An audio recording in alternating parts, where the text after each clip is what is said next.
Good morning, class. Welcome to the Teaching Today podcast with your hosts, Jeremiah and Kristan. And we're here today with the superintendent of the 5th largest school district in the nation, Dr. Jesus Jara.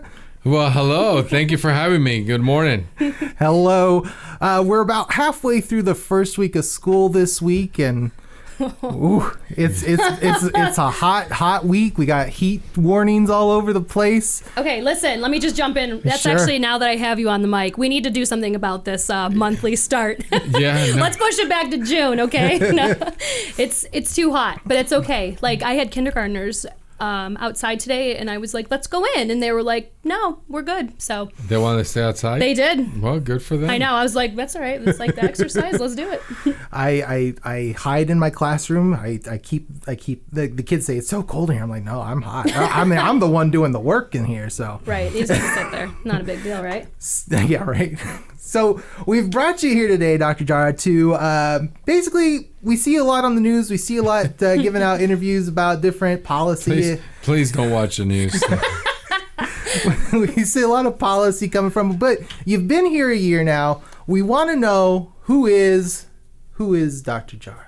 Yes. So the one good thing is we've prepared some questions that I thought would be very appropriate to ask you to get to know you. Perfect. And some of those questions are going to contain the professional side of things as well as your personal side of things. Not too personal. But I feel like it's probably a really good thing to get to know you on a personal basis, because sometimes, and I hate to say it, the news is really good at vilifying people, and I know that any decision that you make, I am back behind you 100%. Yeah, perfect. I have a lot of colleagues that I teach at a high school, and they say every time they meet you, they're just more and more impressed with everything you're doing. Bet. So That's cool. You got the seal of approval from a lot of your staff. Well, thank you. No, it's tough decisions, but I'll tell you what drives me, and I can just start. Really, Absolutely. It's the work around children. Why do we get into education around kids? And I know some of them are tough because it impacts adults. But it's just my thought process is really, how do we then really find ways to help our kids? And I think hopefully you'll see through that. Mm-hmm. And I think that's what drives me and gets me up Absolutely. in the morning. So. Well, I mean, one of the Thank things you. that I thought was a really good plan was, I mean, we have a lot of vacancies. It's no secret. And the fact that we have people that are going in to fill those vacancies is a great idea. Yeah. I mean, truly. You think about these kids, they're the ones that suffer. When you have a person that is unlicensed, that it's in there trying to make things happen for these kids when they haven't had the educational experience, that makes things really difficult for the kids as well as, As the adult, substitute and the adult in the room. Yeah. Who's in the room. Yeah, no, I know that completely. It's important.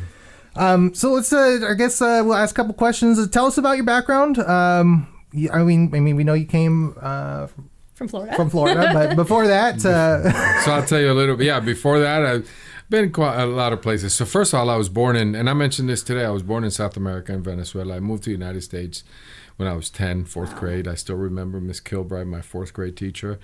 So I was an I am an English language learner. I learned to speak English in the great public school system in Miami-Dade County. Got my graduated and went off and worked and did some different things, and went off to college and graduated. I got into sports medicine. I was an athletic trainer and a coach and a teacher. Cool. I was a high school biology bilingual teacher when I started my career. wow. It's a good skill to have. So I did that and became a dean of students. I was a dean of students in Miami-Dade County. That's how I got my administrative stripes, if you will. Chops, yeah. And it was important to. Then I went up to Massachusetts and I became a high school principal. I was a high school principal in Springfield, Massachusetts. Did that, and then I stepped out because we did a lot of great work, and I still remember I was a high school principal at the age of 31, early, young. Wow. In my career, I took a job nobody wanted. I did my superintendent, back then, and offered me the opportunity to turn around a school, and with the great teachers. I always say this, it was just really the classroom teachers and the team, and I said, look, we got to do this together. You worry about teaching, and I'll worry about making sure the kids are in class for you to teach them. Wow. I still remember what I said. Somebody asked me this question this past week. What did you say to your teachers? I was 31 years old, taking a school, and I said, most of you have been teaching since I was in high school. So I'm not going to tell you and teach you how to teach. I'm going to expect you to teach, and I'm going to make sure the kids are in school. Wow. And in class. And I had a lot of faith in the educators. And in a short time, we turned it around. And then, did a lot of great work with the team, not me, just kind of, just a head coach, if you will. Empower the adults to do the work around kids. And we turned our school around and in College Board, because it was pushed a lot of advanced placement and doubled the pass rate and doubled the participation. The teachers' phenomenal work. The College Board offered me an opportunity to do that across New England, and then Florida. My wife wanted to come back to Florida. My wife and I we're married 23 years, and we have 3 kids. They're all off actually this weekend. I'm going to move my daughter. Oh, wow. She's going off to college, my baby. Oh, where's she going? Where's she going? She's going to UCF in Central Florida. Okay. She wants to stay. She got some money. She wants to be an engineer. Okay. So Good math career. math and science, and then also she was a theater and choir kid. So multifaceted. And so I went back and worked across the entire state, leading the work around advanced placement and equity for underserved students. Wow. Yeah, across the entire state, working with, AP teachers and administrators. And then I kind of was missing K-12. And I said, there was great work around the state, working with the legislature and the governor's office, but it was just missing the hustle and bustle of a school system. Oh, absolutely. I just didn't feel like I was making an impact. So the superintendent that hired me as a principal was superintendent in Monroe County. I became his number 2. Oh, wow. I did that for a couple of years, and then he left, and then I became the superintendent of a small district, and then went to Orlando, and I was a deputy, which is where I came from. I was a deputy superintendent for 6 years, doing, overseeing teaching and learning, curriculum and instruction, and then also the central office. All the way from pre-K to adult education, all under my purview. School system was large, about 209,000 kids, not as big as ours, but it was Wow, that's urban, still very big. very similar Yes. to with a similar population, and just the great work of people. I've been very fortunate to work with a group, a good folks and classroom educators and everybody, administrators, to really phenomenal work around schools. So Yeah, that's got to be an easy transition then coming here, because I know anytime you get into a large school district, you're going to run into some, people that are interesting. Yeah. We'll say it like that because that's the nice way of saying it. But that's one thing I'm very proud of our district, as large as it is. We've got great talent here. We do. We've talked about it before, how when Las Vegas, even though it seems like a big town, It's so small. it's really small, It and really you'll is. be amazed at the connections you make, and you'll run into people and be like, yeah, and I say this all the time. I'm going to tell you, I've been, and I would say this, pleasantly surprised. As big as we are, the surprise to me has been how small we are. yeah, Right. nope, And the connections and I'm going to tell you, and I say this community and the people that I've worked with and that I've had the opportunity to meet, they're all invested. And They are. that's what I love about my job and what I love about, CCSD. Yeah, you're absolutely right. It really does come back to the kids. No matter what kind of things are happening, it's always the common responses. Yeah. I'm here for the kids, and that's what it is. So, and it's funny because you're talking about your professional experience, and I was going to ask you about that, but you did a really nice job describing where you've come from. So we're appreciative of that. But one of the things that we did want to know was what made the move to Las Vegas so enticing. As you can see, we had an excessive heat warning today. It's going to be even hotter tomorrow. We do have nice falls, of course, but for the most part, It's hot. It's hot and somewhat it's, yeah. cold. But and to know it's no secret. And I don't necessarily believe what it is, but they're talking about how education, we struggle a little bit here. But what made it so enticing to come here? Yeah. So first of all, I wasn't looking for the job. I was not. I remember where I was. I was at a conference actually in Nashville for superintendents, and I was there with my superintendent. We were at and for the superintendent's national conference, and the recruiter said, hey, you take a look at Clark County. It's a great district, and they're looking for a superintendent. And I said, because I had a great job. I mean, I really did. I had a great job as the number 2 and doing some work with a great team and superintendent. And I was learning a lot. And then they kept on calling, and then they called me back that following week, and the recruiter did, and I said, yeah, I'll take a look at it. And he says, you're ready? And I talked to my superintendent, and she says, you're ready to be a superintendent. She goes, it's you are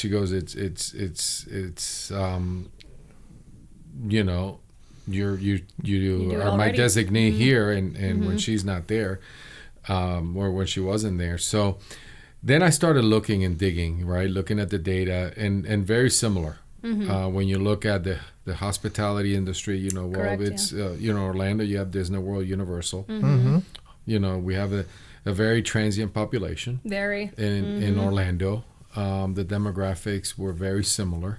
You have the language learners coming from language Haiti. learners. Well, we had, it's funny because we have 158 different countries here in Clark. In Orlando, we had 197 countries spoken in our school system. Wow. So it was larger, more diverse, right? Yeah. But different countries. Yeah. So you start looking and digging and saying, wow, look at all these similarities. Now the adult industry, the casinos and all that, but the arts, the restaurants. So you start looking and saying, God, maybe this is where I'm supposed to be, right? And the temperature, is much better. Actually, because you have beautiful falls, you got great springs, and I mean the humidity. People, it's hot, it's dry heat. It's a dry heat. That's my favorite. And I always say, so's an oven. I don't sit in the oven. I mean, right? I did a college program at Disney World, and being a desert rat and going out to sunny Orlando where it's humid and where it feels it's like humid, you're and you get up in the morning, you take a shower, and get out to go to work, and you're like, you got to take another shower. It's heavy, yeah. It's a heavy humidity. So it was all the similarities, but then when I came here and I started digging more into the data, and then I see. And I remember, I remember going through the process, and I just saw the potential, and the challenge. And that's what started driving me more and more. And then when I got here and meeting the people, and that just energized me even more. So it was really what I would say, was the potential in the kids. Yeah. And that's kind of what drives me every day. Yeah. Well, and I think about it from my standpoint. I mean, obviously, I'm not a superintendent. I'm a kindergarten teacher. Yeah. That's good, too. That's good. Hey, you know what? Where there's organized chaos. Oh, my gosh. It's like, seriously, I always think of, like, this little thing where they're ducklings. You try to get them in one spot, and then they just wander off everywhere. They do. But, it's just one of my biggest things that I love about kinder, and you and I had talked about this, is you literally get kids that come in and they don't even know their real name. Like, I have one that doesn't know their real name right now. Like, they have a nickname. Right. And by the time that these kids leave, they're going to be writing a paragraph with proper conventions. They're reading, and it's like, yeah, we did that. So it's a really good feeling, and that's the potential. And you got to start that year off in a positive note, because that'll just pretty much lay the path for your whole year. Absolutely. So... so the face of education is constantly changing. To say the least. What is one recent trend that you think will have a major influence on school districts in the years to come? Well, recent trend. So I think it's been ongoing. The choice conversation, right? That's been an ongoing discussion across the country, right? It just really, and I think that's pushed school systems to think differently. And I'll tell you, I look at it as a way for us to say, well, are we doing all we can for kids? Because it's not about anti-public school. I don't believe it. There is that rhetoric that there is, but so you look at it and say, well, I see that for me, we got to use it in a positive for us. Is how do we then compete in a way that if all the rules are all the same, which I think that is something that needs to change, right? Because if we're going to hold public schools to a certain set of rules and the others not, then that's a problem. Yeah. I believe that if you are going to receive taxpayer money right? Whether You should be held accountable. then you to should the be held standards. accountable, and Absolutely. educators should all be held accountable to the same standards. So that's number one. But I think it's, there's this other thing that we're really looking at, and I think as a state, the state of Nevada, what we need to think about is how do we look at the accountability measures for education, right? I think it's one test it's not the answer. Exactly. I think it's multiple, because it's a whole comprehensive approach to this, holistic, if you will, because when you look at a one assessment, is that the right way to do it at a certain time? That's not the answer. So it's how do we then look at in a way that you see more of a formative assessment way that's aligned to the standards. I think that is one. But I think educators, being classroom teachers and anybody, is if it's something that you can see growth, right, then you can see from the beginning to the end. And if a teacher made some growth in a way that we can control the variables, Yes. right, that is the piece that we need to say, okay. But it's so complex. And if we use it in a way, and I believe the challenge is, and I think that is something that we have to look and how we best utilize it for growth, but in a way that it's not punitive. It's more in a coaching. Because I think everybody, I used to be, when I was a high school principal, I used to tell kids all the time, I said, teachers don't get into this for the money. No. Right? It's like, oh, they hate me. No, they don't. No, I don't. It's how do we then find a way that we use it to coach, but not punitive? Does that make sense? I think Yes. that is Yes. where we're missing the I guess the boat, right? That it's not. It's people want to say, well, it's a one time. No, and I don't have the answer. I don't. But I think that is something that we collectively have to find a solution to as a coaching tool for educators in the classroom, outside of it, because everybody has an impact, and for the administrators as well. And I think that is one of the things that we need to collectively find a solution to before others find it for you. Yeah, I was doing my my pre-assessments for my SLG, and I'm really, it's been a boon to be able to measure the growth in a more like structured manner in that secondary kind of setting, because before we really focused on it, it was just like, okay, here's a test. Oh, okay, they did pass the test, but how am I knowing that they're actually learning? What are we Right. teaching them? What are we giving? So I think it goes back to even like we're going with which I think from what I'm hearing the teachers would really like, and you guys need to tell me. I think now that we have a K-9 assessment, right, with a MAP accelerator. Yes. It's one for everybody, instead of in the past it was hodgepodge, different schools Yes, had different it things. was. So it was unfair, right? So I think now, but then you have the one you're taking now, right? We have the testing window now that's open, the MAP accelerator. So then do you see the growth between now and the next interim? Right. And then you see the growth then after that. As an educator, you want to see it, right? Oh, absolutely. It goes back to, somebody I was talking to recently, and they say, well, it's kind of why you do a blood pressure check. Right? It's why you not when you go to the doctor, or the doctor just doesn't give the medicine, the same medicine for everybody. Yeah. They don't give aspirin for every Right. illness. I mean, you have to diagnose, and I think that's what where when you look at that assessment tool, right, and the reports that you'll be able to see where some kids may be missing X while the other one. So then as a teacher, you need those tools. And I think that to me is what it's the district's responsibility to provide the support Yes. for educators, because I think that's been lacking here. So I will say I love MAP. I do. I teach world history, so I start at Right. 10. So it's like, Yeah, you don't have it. So- We need something for Yes. you, right? That's the other piece that we need But- for our high schools. One of the things that I thoroughly love is we have our strategist Beth Overland, and she's fabulous. Like, she knows her stuff, and she had us sit in on like a quick little, I think it was one of our PLCs, and she showed us all the tools that MAP has, and it literally be like so and so is doing well in this, but so and so needs extra support in XYZ. So isn't that what a teacher wants? So then absolutely. You can then get the diagnose and then be able to then and provide I can put groups together. It's right there in front of me. I don't have to go searching for it. So that was nice that you have MAP in place. Well, and that's a piece for educators, right? It's really, to me, and I say this all the time, the teacher's the class is the intervention. True. Right? Yes. It's not, no offense to reading programs, but it's not a reading program where you're putting a kid with a headphone. Reading programs don't teach kids how to read. No, they do not. Yeah. There's too much technology out anyways. It is the classroom teacher. And that to me is what MAP, right? So MAP gives you the assessment, the data, and then you are the individual is the intervention.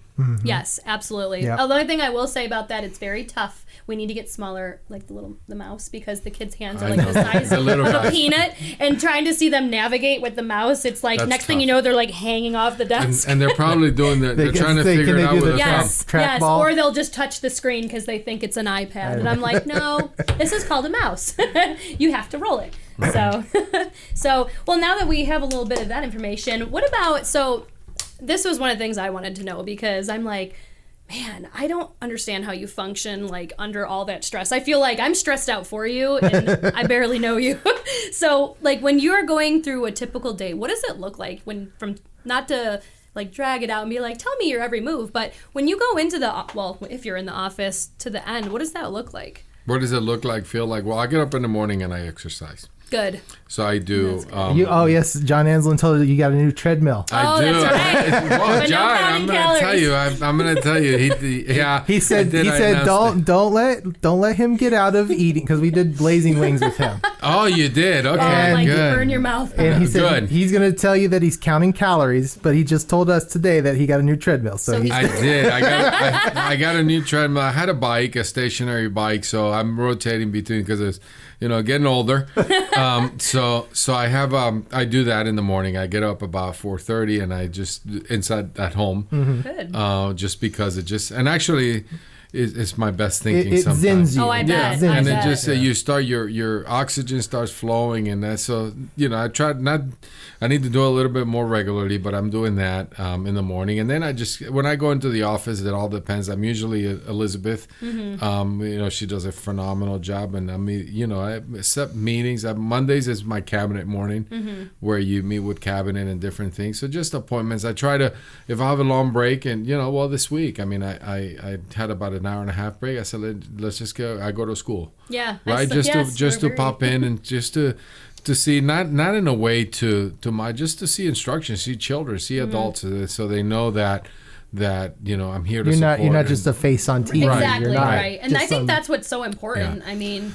So I today I was at I'll tell you, so in the office I had several meetings in the morning, then I went out. I had a lunch and learn with just a group of citizens, senior citizens that wanted to learn about education. Oh, wow. So I did that with about 60, 70 senior citizens, and just to let them know, here's where we are, here's what we're doing, here's where we need to grow. They're taxpayers, and I think it was, and I told them, I said, volunteer. I would say out of the 60 plus, 30 of them are retired teachers. And I said, hey, come to school. Please. And volunteer.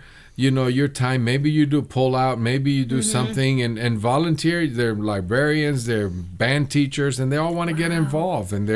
So it's how do we then engage the community? So I did that, and then, I had a couple meetings this afternoon on my way here, and I got to go back to the office and one more meeting before I go home. Gosh, wow. And then when I get home, I answer my emails for tomorrow. Oh my gosh! So you just pretty much don't stop till it's time to literally nonstop. lay down. Oh my goodness! It's that's not on board meeting night. So then I go to the board meeting. Every other Thursday we have our board meetings, but I get up in the morning every day thinking about what we need to do to try to improve. And somebody asked me today, and I said, "What keeps you up at night?" I said, "The vacancies." Oh my goodness, yeah. I was talking to my former superintendent, who's my mentor, Barbara Jenkins, and I go, well, you better start hiring for next year. I mean, it's really we have to do something, but it's a national shortage. Right. We've looked at and the turnover in our district's like 1,000 teachers a year. Yeah. Well, and it's scary too because the pipeline's shrinking like a lot. And I've done numbers on that because it was funny because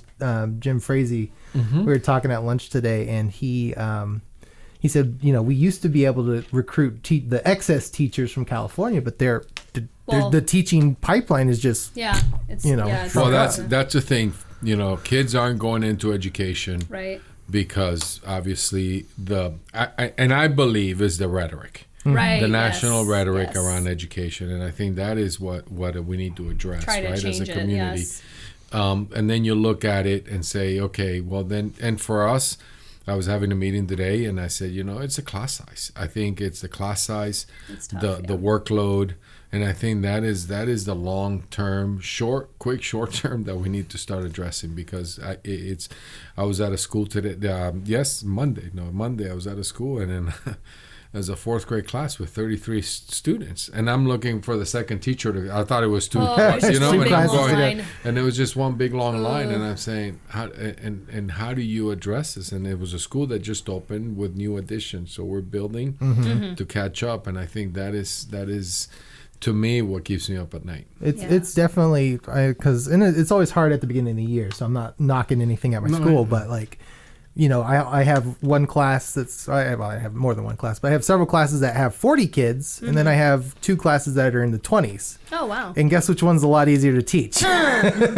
Right? So we're balancing schedules. Yeah, no. And I'm like I said, I'm not it's so much easier when you have But then again, when you look at the numbers sizes, of it, right? I mean, it's not sustainable without the to try to with the funding. Yeah. So, but that's. So, I'm just appreciative. I have 20, but again, they're like little kicks. Are you saying that publicly on the radio? I am. You have 20 kids. They're That's gonna right. go find you. It's going to go up to 32 now. Oh God! No. Now that's when things will get testy, and I'll cry in my closet. But that's okay. It's a secret place. That's when no, never mind. The superintendent's here. I can't say that. No. So we really brought you here, and then we took just kind of like some professional questions, but we did really want to bring you here and talk real quick about your personal life and just again, it's a get to know you. So you did mention your family. You have a wife, 23 years. My wife, 23 years, Lourdes. We.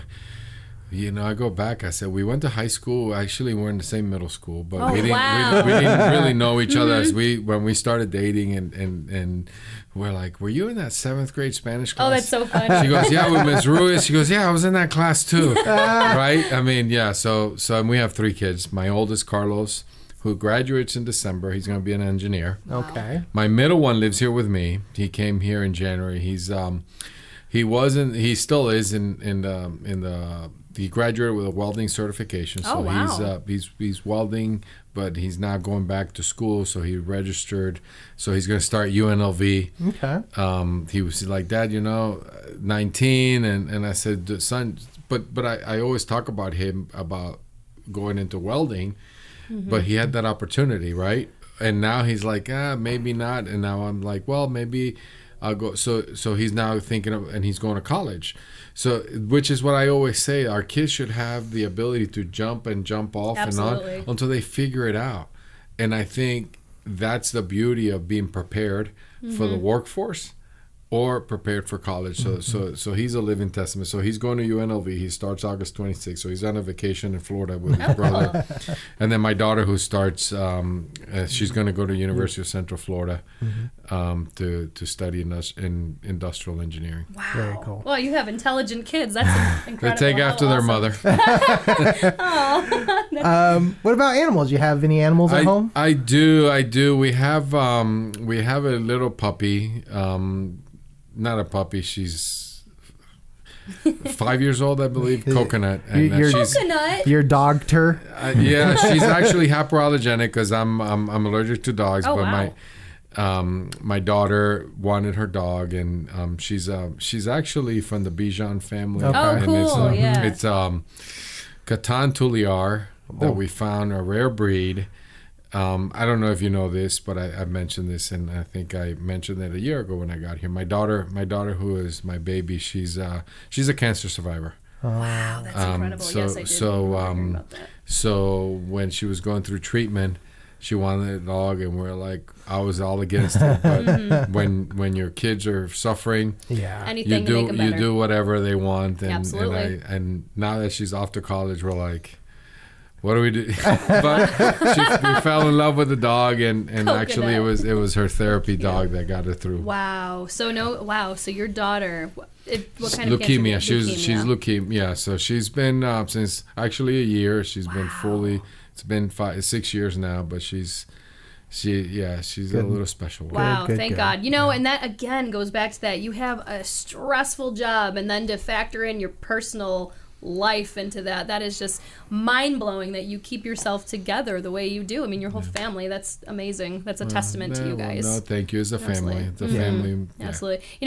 I did homebound teaching this past school year, and I have a lot of students that are like leukemia and or they're in remission but their immune systems are really low. So, and it's just I have a 4-year-old at home, so, and I know that's just one of those things that you always think about, what if, and some people that live it. The hospital homebound teachers, and I say that kind of because school was what kept her mind away from the cancer, and the teachers coming and then going to the hospital. It was. So I was really appreciative to have a chance to be able to do that, because it's, it really opens your eyes and makes you really feel, really good. So, so now I have to ask this, of course, we're going to segue a little bit, but okay, so coming from Venezuela, and then coming here at 10 years old, what type of sports do you enjoy? Do you watch the Miami Dolphins? No. Or do you?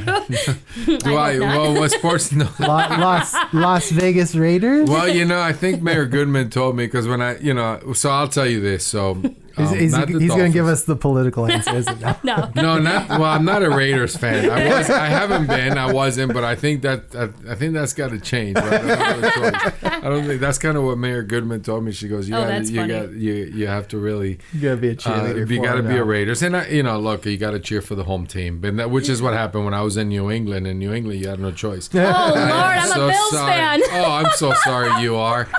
I became a Patriots fan, and I've been a Patriots and a Red Sox fan. Oh boy. But I you no longer have her seal of approval. That's it. She's throwing me out the door. So no, I have to become a Raiders fan. I do, for the home team.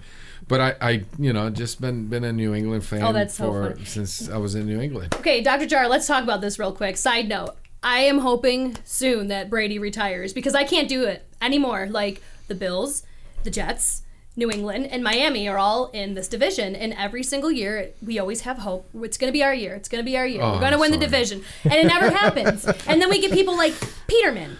And we have Josh Allen, who's pretty good. He's the quarterback, and so I'm hoping. Well, there's 31 teams right now trying to figure out who's going to play the Patriots in the Super Bowl. I'm just saying. Oh my God! And he's like, how old is he? He's like 47. 42. 42. No, okay, listen, I was trying to push it up. Look. All right. All right. Sorry. It's fine. You know how I feel about my Bills. I know. And my if you ever Sabres. see a picture of her house, it's nuts. It makes me. We have a man cave. I puke a little bit. My husband has a man cave. No, I'm kidding. What do you do? So you said you exercise. What else helps to relax? What else do you do to help relax? No, just just exercise, relax, and I decompress by just walking, vegging out at home, and with a family, doing family things, because I do. It's very little, but just with my son, who's here, my wife, because now she's back over in Florida as we're moving her out. I got to move her out this weekend and move her off, and then my wife will come here. So just deal, not deal.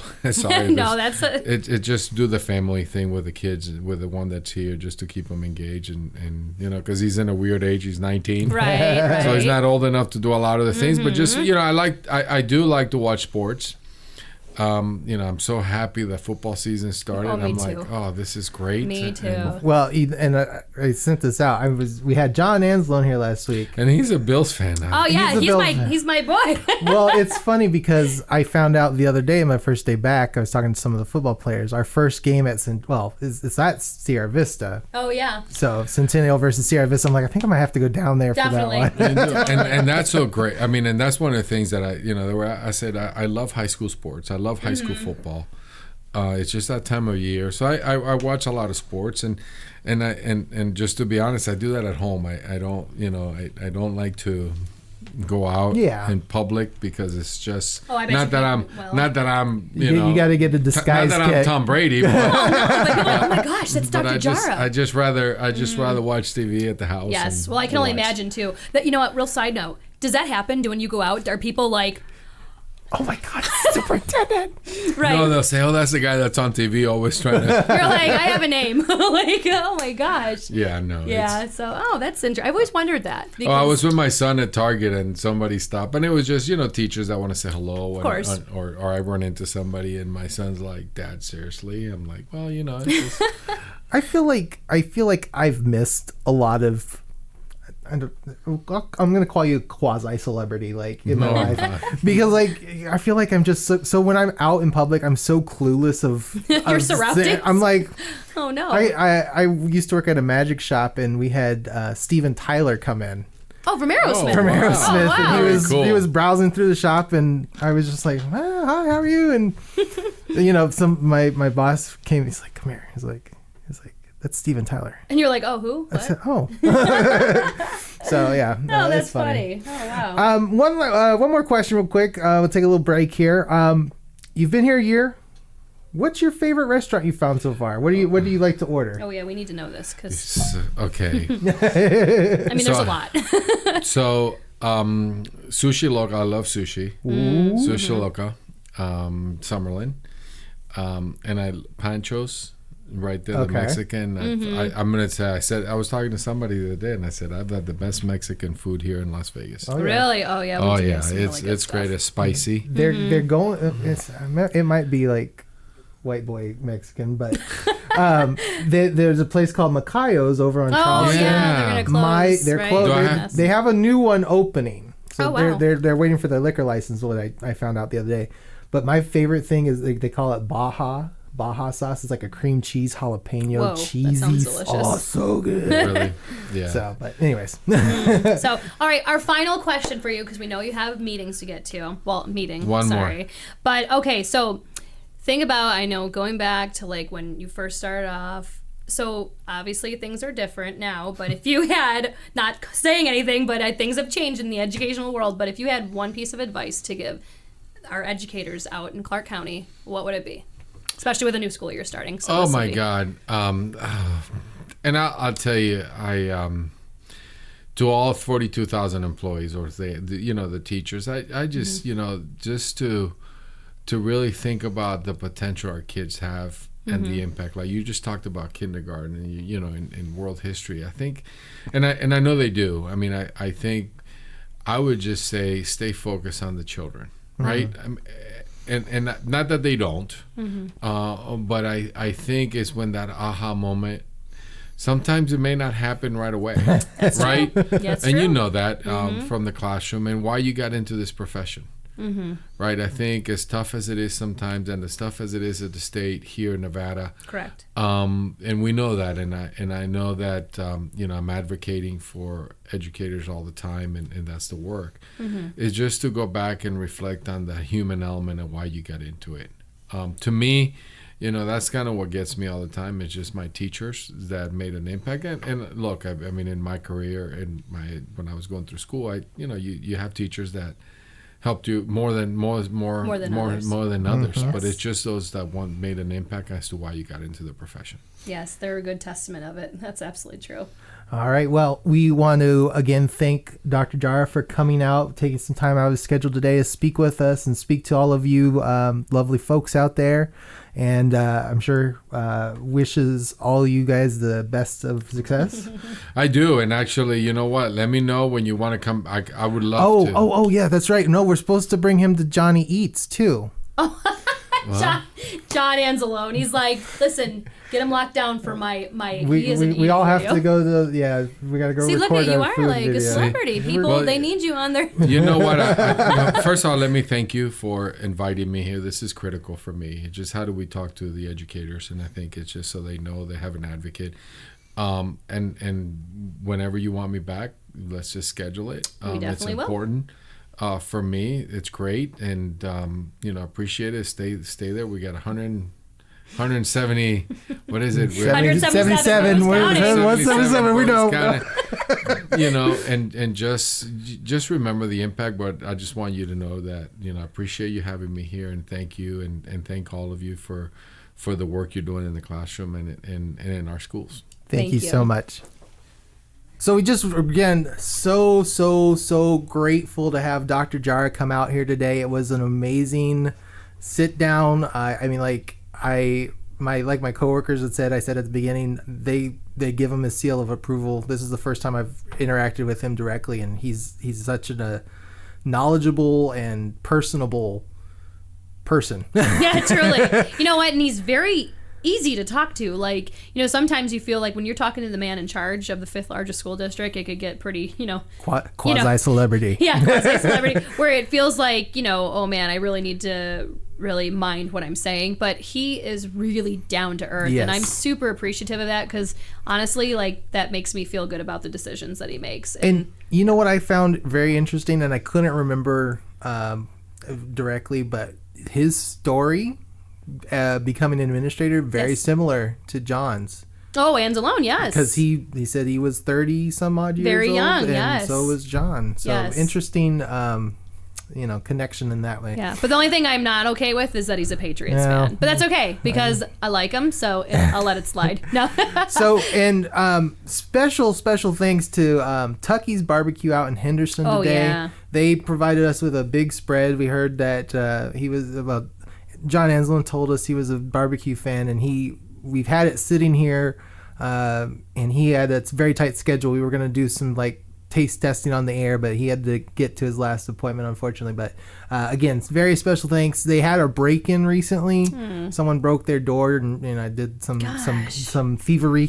Yes. And so go out, show them some support. They're at 308 North Boulder Highway. They're right there by Lake Mead and Boulder Highway. It's a really nice establishment, and it's locally owned, family. That's wonderful. So yeah, that was really kind of really them to good do that. food. And what's really good is, I know nobody out there in podcast world can do this, but it smells so good in here. It's delicious barbecue just wafting through the air. Yeah, they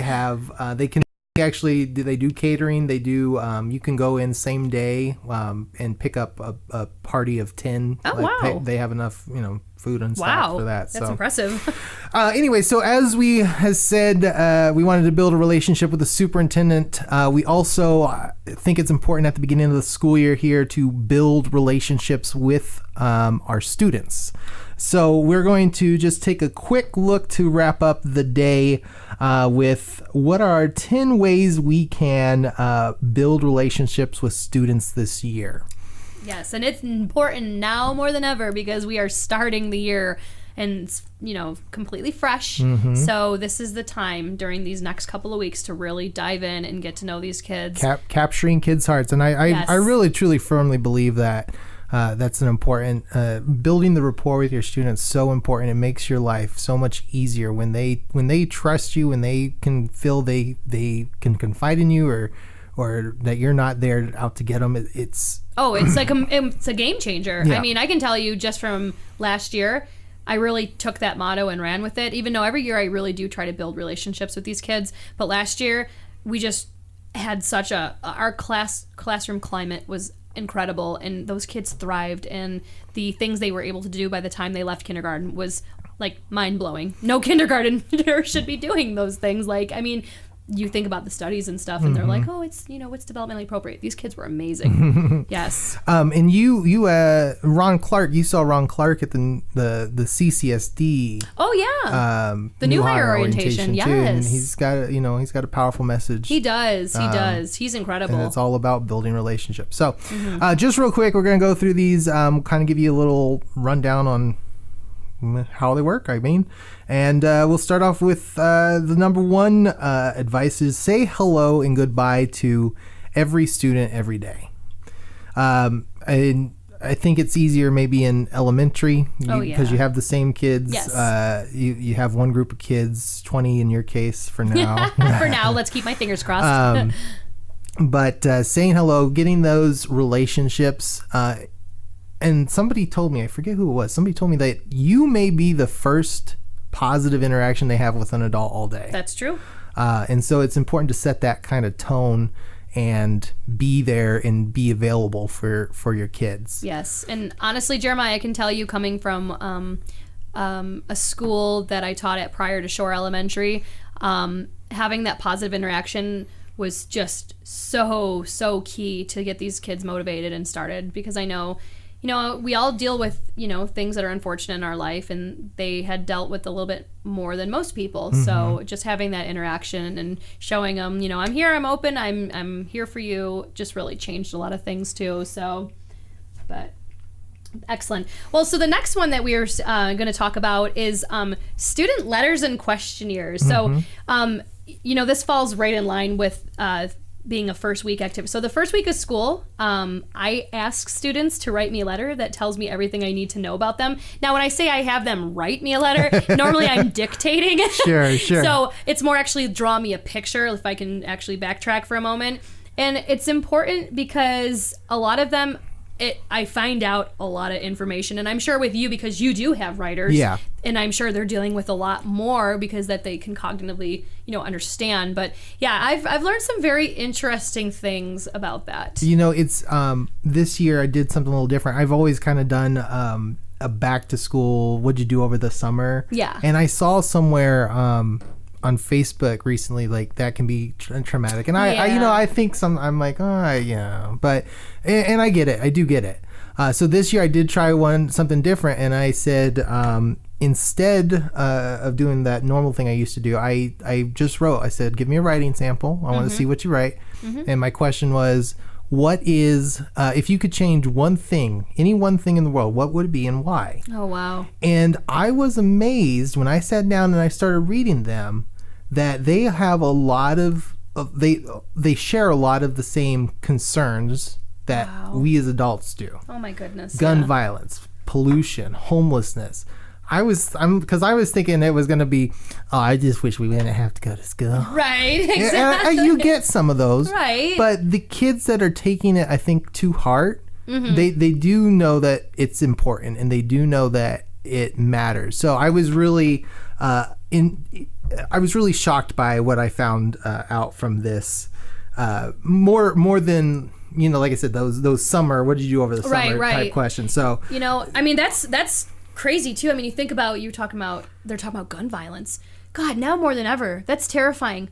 When I was in school, I'm not going to tell you how long ago, but I didn't really worry about that. Mm-hmm. And it's that's a legitimate worry for these kids. It happens a lot. I think because I went to school, and I tell my kids this, especially since I teach world history. Yeah. 9/11, September 11th happened when I was a 10th grader in high school. And my world history teacher had made us do this assignment talking about, write down your feelings. What do you want to do? And I remember I had written I wish I could go join the military today and get all these And so the idea of terrorism, which is now, when I'm looking at these high schoolers now, is such a part of their daily lives. Oh my gosh, it's so scary. And I talk about this on September. I talk about it and I say, you think about, you've never gone to an airport and sat in the terminal and just hung out. Right, like you used to do. I remember I could go and sit and watch airplanes with my dad or whoever, and you just watch them fly and take off. You went through a little metal detector. You didn't strip down to your underpants, or, But they don't have that. They know, none of them ever will. That's so crazy to think about, man. Our world is a scary place sometimes, but there's a lot of good in our world. No, too, yeah, and so again, going back to that, it's amazing what I've learned from having these from the letters, this conversation. Yes. So, all right, number 3, parent input helps, and we've talked about this previously. Sorry, I can't talk. Engage with parents. as soon as you can, engage, not just with negative things, but especially at the beginning. My principal's been sending us emails to try and make phone calls every day after school. Get in touch with your parents. Just say, hey, I'm glad to have you in class. Yeah. I'm actually, I had open house, so I'm not going to make it back up there, unfortunately. So all my parents, I do apologize. But when you have an appointment with Dr. Jara, you have to keep it. Yes. supersedes a little bit. But make contact with parents. Getting input from them, what's going on in their lives, can help you understand what's going on with their student. Oh, absolutely. So one of my biggest tools that I use is Class Dojo, and I'm sure a lot of you out there in the CCSD world use it as well. Class Dojo has been an amazing tool for communication with me. One of the parents actually sent me a note today via message. It's like an instant message part of Class Dojo, and she said, I don't know who's having a harder time having their child go to kindergarten, my kid or me. She goes, but I'll be real honest, the pictures that you take and you set, and you send out on the class story part, she goes, is so, it just makes me feel good and it settles me. And I mean, they're very appreciative. And it's good too, because if there is something that needs to be addressed, as such as a negative behavior, I can actually handle it by either, doing the points up or the points down, or I can immediately get a hold of the parent, which is really, really nice. So, but again, it's got to be positive, and then you all, definitely don't flood their feed with negative behavior. And then down the road, when you do have to address a challenging behavior, then you've built that relationship. So it's not just building relationships with the superintendent. Yes. It's not just building relationships with our students. It's building relationships with our families. Absolutely. There is. And you know what? And that's it. That was Dr. Jara's motto. I mean, he said it himself. He was very adamant about how to engage the community. I mean, he met with the senior citizens today. Yeah. How cool is that? In him, wow. Him and his personal life too. He's talking about the importance of family. So being connected to his kids and making sure that. And that's important for absolutely. Education, for sure. So one of the other ways that we were going to discuss about how to build relationships with your students is definitely, and even John Anzalone said this when he was here with us last week, he talked about appeal to their interests. So one of the things that he likes to do is he finds out about his students that are in his high school, what are the things that are hip and cool, and he really plays off that. And I mean, as I know and what I see, everybody loves that guy over there. So I definitely think it's, important. Mine's a little different because I'm primary, but I see a lot of my girls that are coming in with LOL lunch bags or lunch boxes or whatever they are. Sure. They're like the little tiny dolls, and I talk to them about how my niece Jade, she has like a ton of LOLs, and even the boys that are totally into like Teenage Mutant Ninja Turtles, and I talk about how when I was younger, I actually had a bunch of them. Well, they weren't mine; they were my brother's, and I would take them and make them be my Barbie's boyfriends.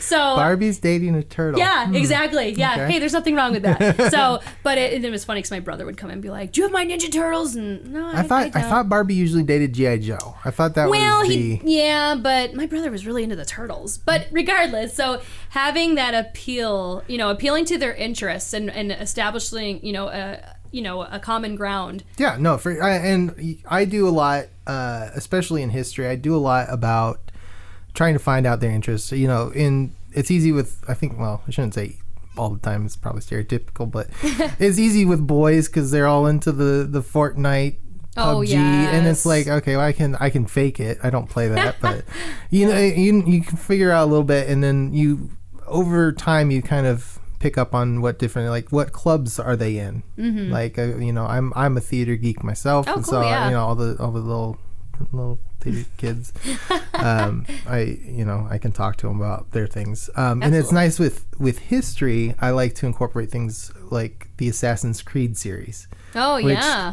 Which they're pretty historically. They have a lot of historical information. I'm not gonna say they're historically accurate, right? But they do contain a lot of good information. So that's a nice way to connect things. And then again with U.S. history with Hamilton, man, you should have seen last year when they got into Hamilton. Some of those theater kids, they go bonkers for it. That's really cool. Speak to students with respect. Absolutely. Don't talk down to them. No. Don't do that. That's a good way to not build a relationship. So I don't know if I would say I've struggled with this. Sometimes you forget and I think that's just from maybe going back again to that thing. You don't realize in secondary, they can be dealing with just as much adult stuff as you are. Oh my gosh, I bet. And, you don't find out necessarily, who might be homeless, who might be kicked out of their parents' house, the night before. Wow, that's so scary. And all these things. So being cognizant of that and understanding that, and especially in the secondary level, that there are issues that you won't be necessarily made aware of. And that to keep those in mind, they might be having a crap day for a reason. Right. But don't talk down to them. Don't, I'm trying to think of a good way to kind of parse this, but you just have to, again, understand that they're little adults. They are, yeah. And it's funny because I was thinking about the fact of, I've had the last couple of days, it's definitely been a learning curve for my kindergartners. And, you figure when you have 4 or 5 years instilled of you that you're allowed to just get up whenever you want, go wherever you want, talk whenever you want. And now you have this lady who's unfamiliar and telling you that you need to raise your hand, and she's telling you all these procedures. It's kind of hard for them to understand. And that's why I try so hard to use really positive language and affirmations with them. Yes. Because I want them to know that school is a safe place, and I am going to respect them, and again, they need to respect me. So, and I try really hard. And I know sometimes, we're human, and we can definitely, get boiling over, but that's not going to do anything for anybody but make, have distrust, a tough situation even more difficult. Oh, absolutely. Yeah. And they'll close right out. So. I had seen some, and I talked about this last week. I troll Facebook all the time looking for stuff. And I had seen somebody, they had little but this little sign they put on their door of positive affirmations to have the kids say to you as they walk in. And I thought that was a really kind of cool idea. Not that I could get 100 buy-in from high school students, but I was thinking about, I was like, maybe I should try. But you know what? Hey, you started in your classroom. Look, that's what Ron Clark used to do. He started things in his classroom, and then everybody was, no, he shouldn't be doing that. He's too new. What does he know? And then it ended up spreading out where the principal's like, that thing you were doing? Can you teach my class? And that's crazy. You think about, the things that start something in your classroom, and you never know, it'll spread like wildfire. And I'm into these things again. You see, like the gentleman's club. Yes. Boys without a father figure don't know how to tie a tie, or don't know how to dress appropriately or whatever. So, anyways. So the next part of our building relationships, going through our top 10, is going to be, and this is a big one for the high school, middle school, even, primary too. You could do this, is attend outside activities. They have like little league club sport type things. So one of the things that I love to do, but I was actually coaching it at the time, was we had a co-ed flag football league. And the Pals of Metro, they actually were the ones who got us into it. And it was such a cool thing to actually go out there and have build relationships with those families, because they would come and see their kids play. They knew who I was. They understood I was a person that actually taught and used my own time to give to these kids and actually spend time with them to try to, build different, show them how to play football, and at the same time build relationships with their teammates. So being able to go out and attend those outside activities, it really, it puts you outside of the school. Yeah. They understand that you're a person too, just like we were talking with Dr. Jara. He's an everyday person. Yes, okay, he does a phenomenal job in our district. Quasi-celebrity. Yes. But at the same time, these kids seeing that we are not just that teacher that stands and talks at them and has them do things academic-wise, they see that we're just everyday people as well. So this is going to lead into the next one too, but secondary, definitely, I try and go. I love the football games. I love the high school football games. As I just said, I usually go to the home ones because we do a whole tailgate at our school.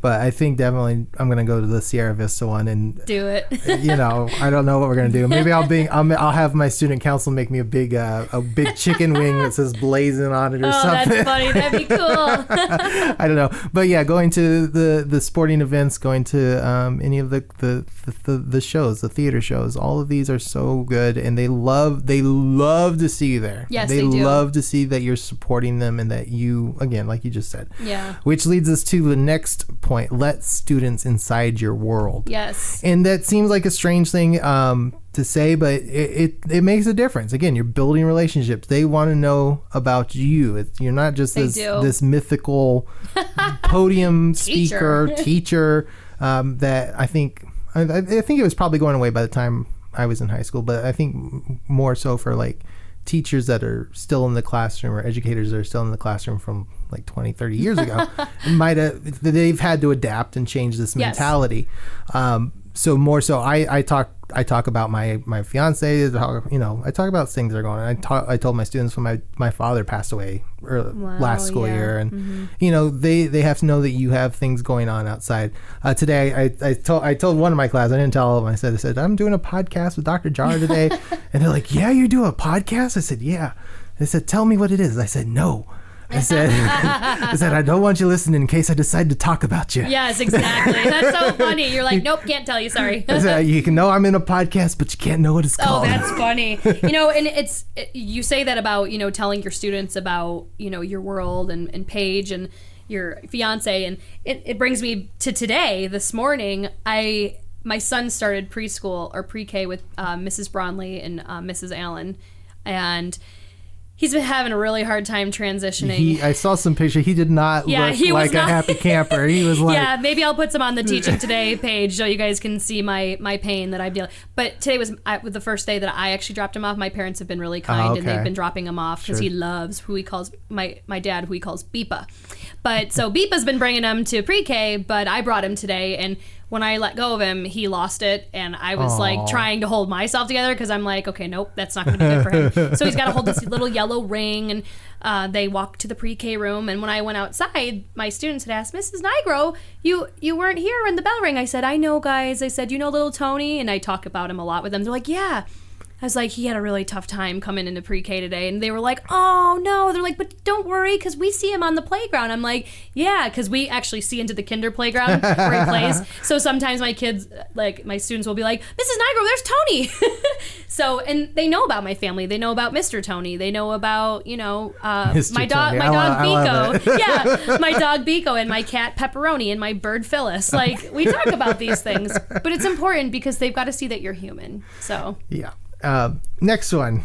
Yes. So the next one we're talking about is let students have a voice. So pretty much that is actually key because coming from my standpoint of where I'm at, my students are the voice in the classroom. I'm the facilitator. I stand there. I watch. I'm kind of like the proctor. Sure. My students run every aspect of my class. It's incredible. Like you wouldn't believe that a 5 or 6-year-old could do this.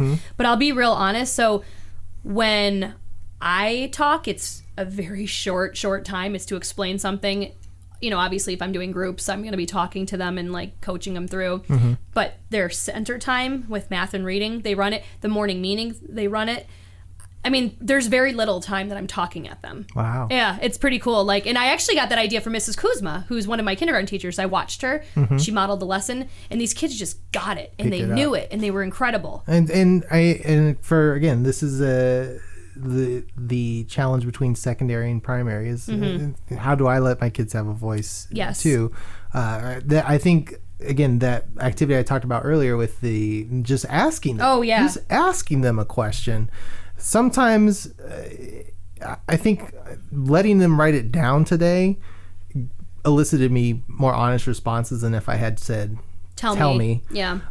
What it is. So I think that was really important. Yeah. And I know it's one of those things, going back to the primary aspect of it, Jeremiah, it takes a lot of explicit instruction for that. Like, I literally go up there, this is what I'll say next. This is what I will point to. And after you do that, and you do it in routine so much, they pick it up. And it's bizarre, though. Like, Mrs. Brown, our administrator, came in, and she was like, how do you get these kids to do that? She goes, I like coming in your classroom. And I said, well, thank you. I like having you in my classroom. And I like when you say that.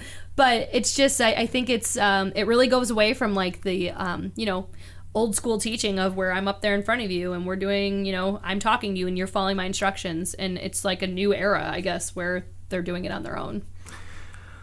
We have 2 left. The next one is be real.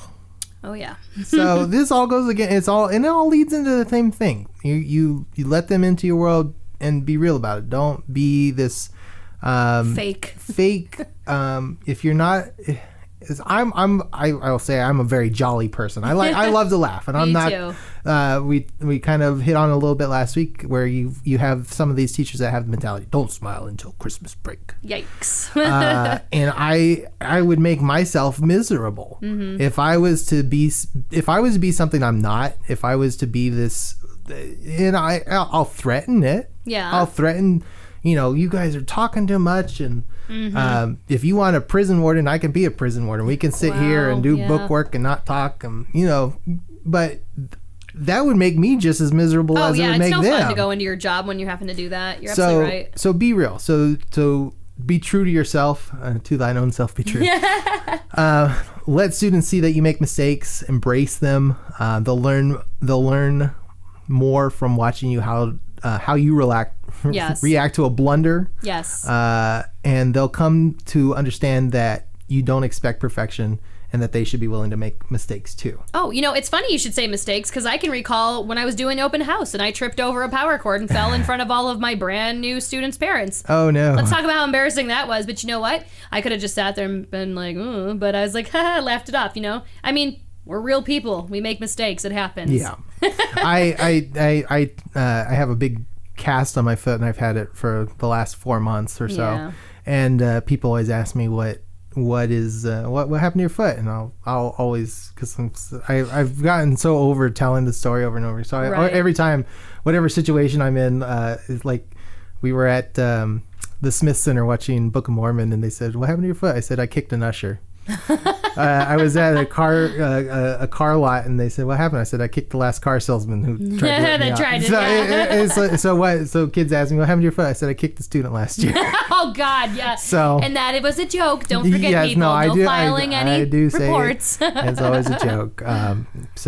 Last but not least. Alrighty, and our last really good way to build that relationship with your students is trust that they will do great things.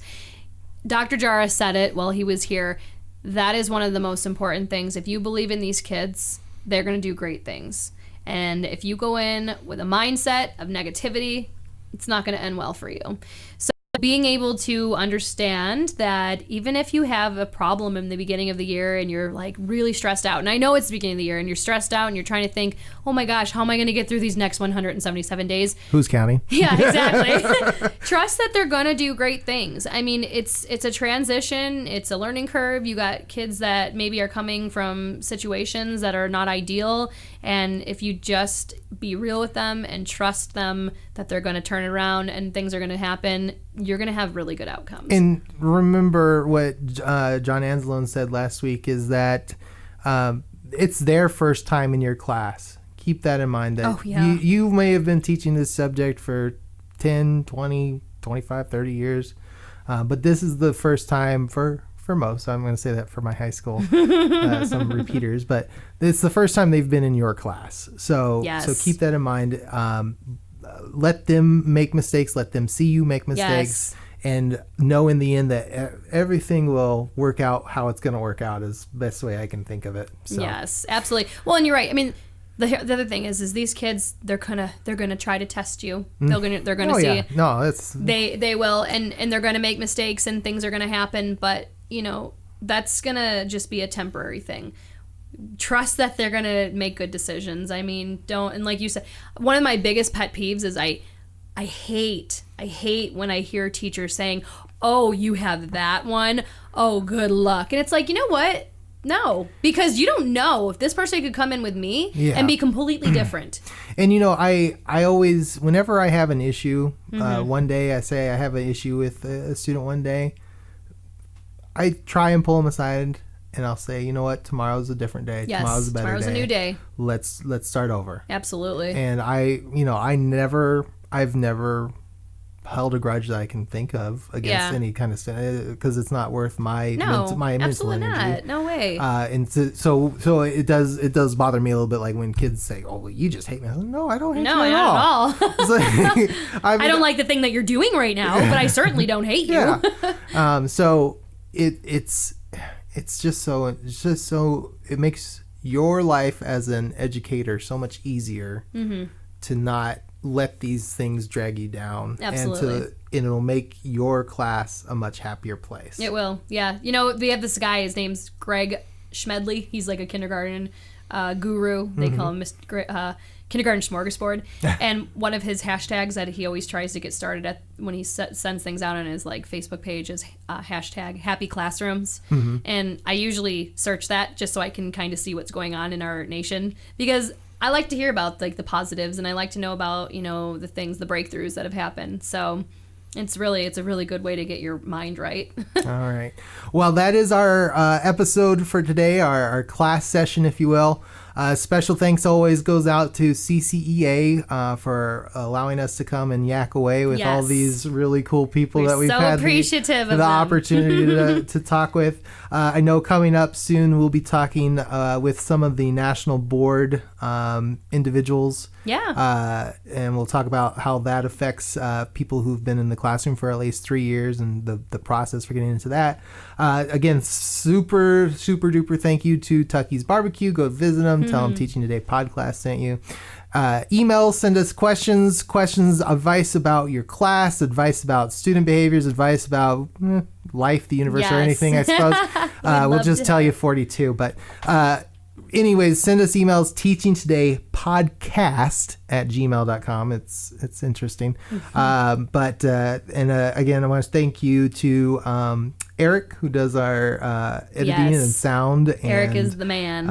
all these good things. So Yes, and again, thank you to Dr. Jara for taking time out of his ridiculous schedule to sit down with you and I. I mean, that is a testament of that man. yes, and to the folks that are asking about negotiations, that wasn't the point. No. And he didn't even know what was going on. He knows that they're in a meeting. Yes. So you know we're crossing our fingers just as much as you are, and hopefully we'll hear something soon. So I know the union has kind of set this deadline down to say Yes. it's time, Yep. ladies and gentlemen. So Well, keep your that's eyes right. open, listen around, and tune in next time to the Teaching Today Podclass. And until then, I'm Jeremiah, And Kristan. and class is dismissed.